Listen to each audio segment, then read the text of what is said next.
Do you put too much pressure on yourself? Everybody needs to put pressure on themselves at one time or another to get things done, to motivate themselves, and to be successful. But how much pressure is too much pressure?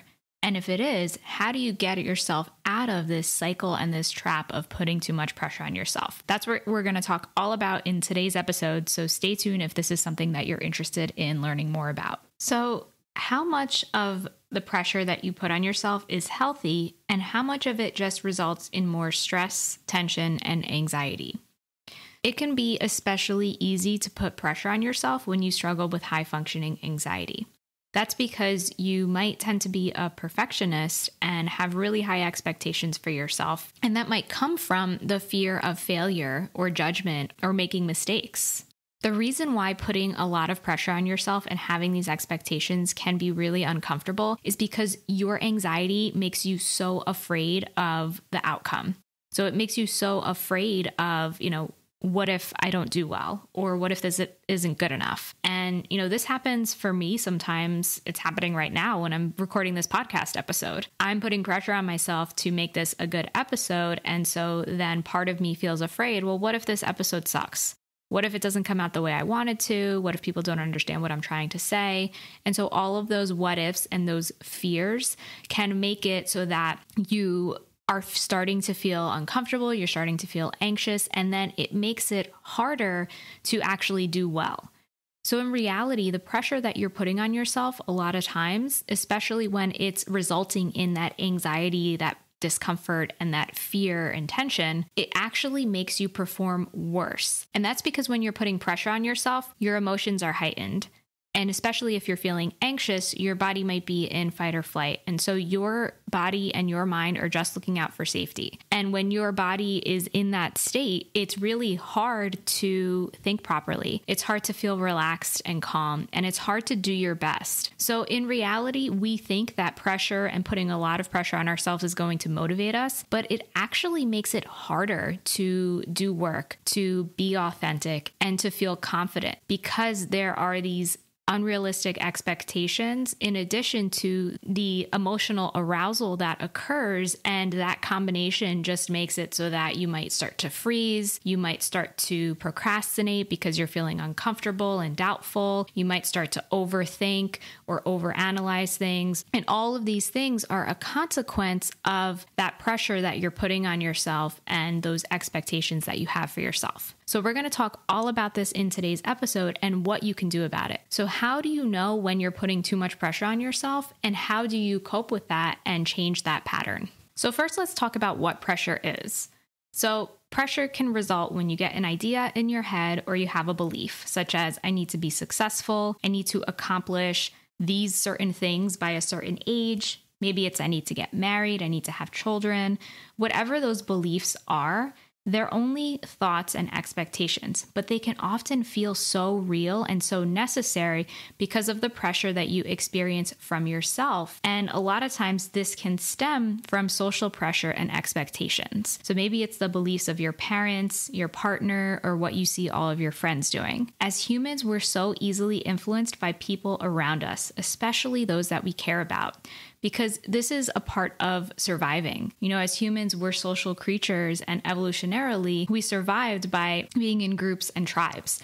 And so it's really important to feel accepted and to feel a part of the group, because that was a very important part of survival and still is as a human being. The thing is that the people that care about you and the people that you see have expectations that may have good intentions for you. They probably want you to be happy and live a fulfilling life. But when does that expectation become a life that you're living for somebody else and for these ideas of what you think your life should be like or when you will be happy, and not for yourself? The thing is that these expectations and the pressure that you put on yourself can feel so real and so important. And that's because a lot of times it is. And we often have these ideas of goals or accomplishments that we need to meet in our lives in order to feel happy and in order to feel like we've made it. But a lot of times, this pressure can really just run amok, especially if you're not checking in with what you truly want and what you truly value. So for example, let's say you have this idea that if you work a lot or you move your way up in your company, then you're going to be happy. But then in the process of doing that, you're feeling burnt out, you're feeling overworked, you're stressed out, and you never have time for yourself and for your family and for those other things that matter to you in life. It gets to the point where you're so focused on this goal and idea of success in the process, maybe losing yourself and losing your enjoyment in life. So this can be when pressure becomes too much.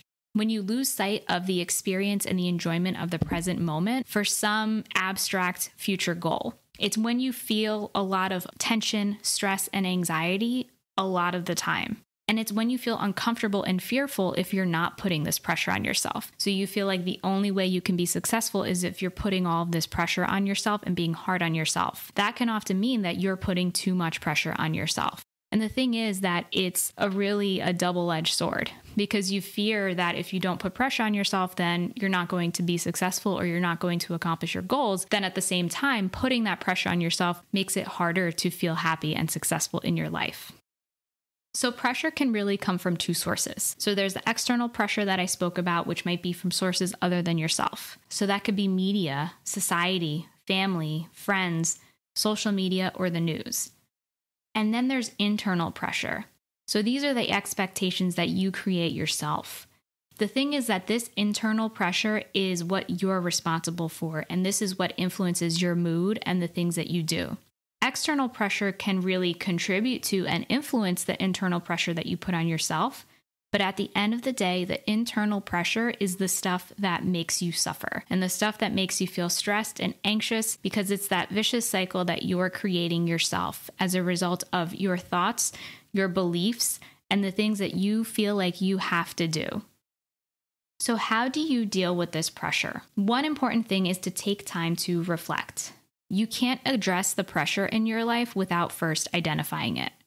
So one way that can help is to take some time to reflect or journal about what types of pressure you're putting on yourself. So maybe it's pressure to have a successful job, eat healthier, to get married, to have more money, to live your life in a certain way, or to be perfect all the time and never make mistakes.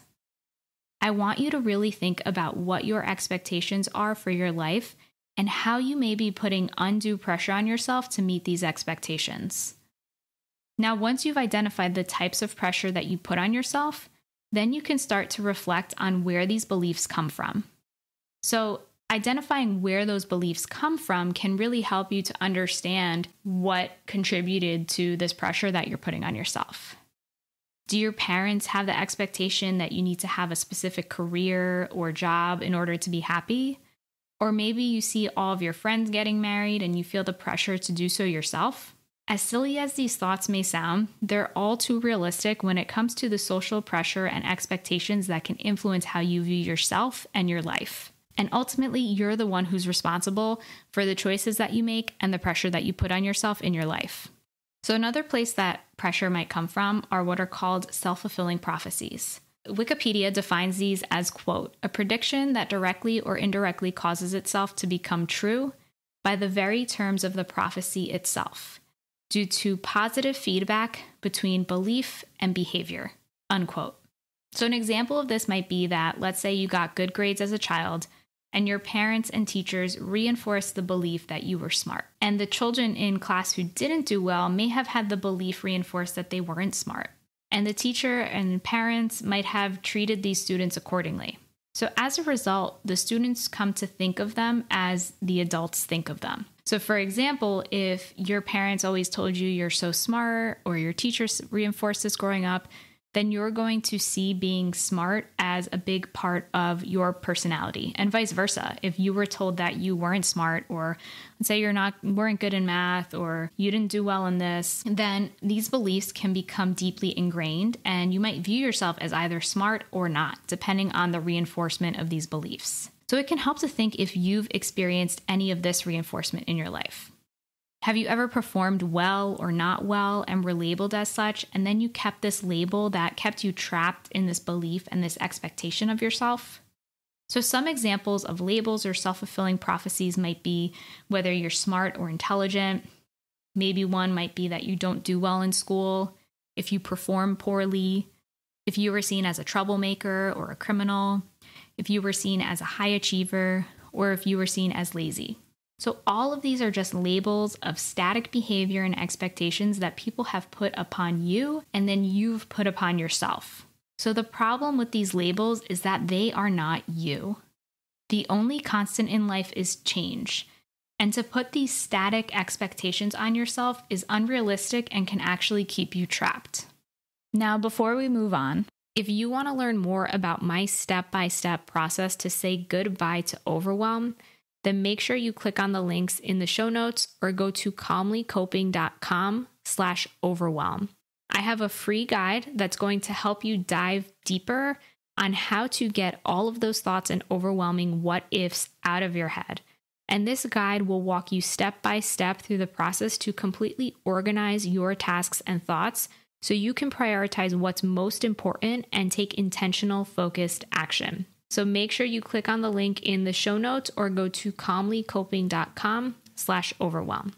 So how do you get out of this pressure trap? It all starts with becoming aware.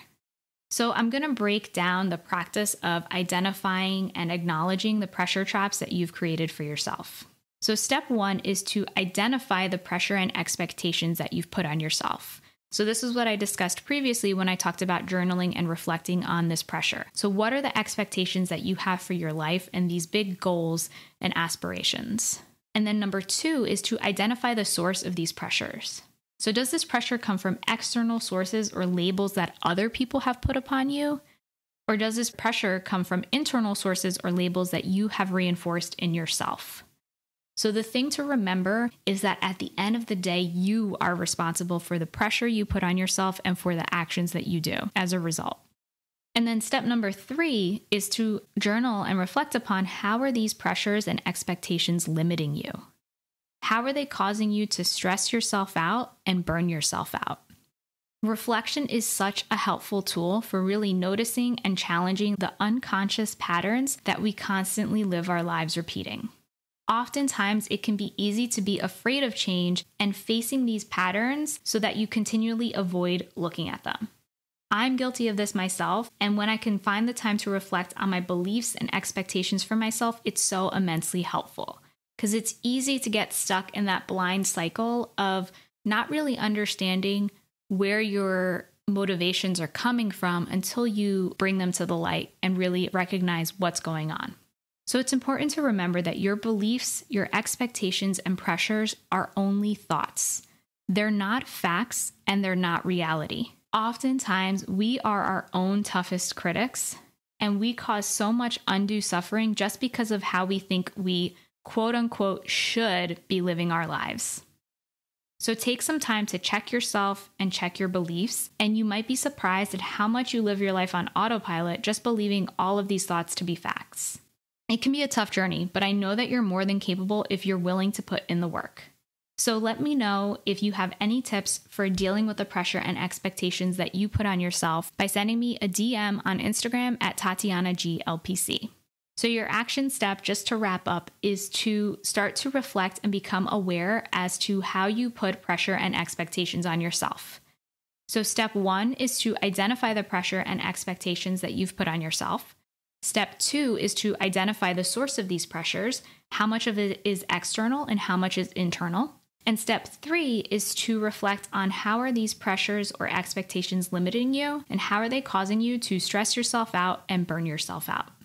All right, so that's it for today's episode. I hope that these tips were helpful for you. And if you found this episode helpful, please feel free to screenshot yourself listening to it and share it to your Instagram stories, tagging me at TatianaGLPC. And please share it with a friend if you found this episode helpful. Thank you so much for tuning in. Until next time, be calm.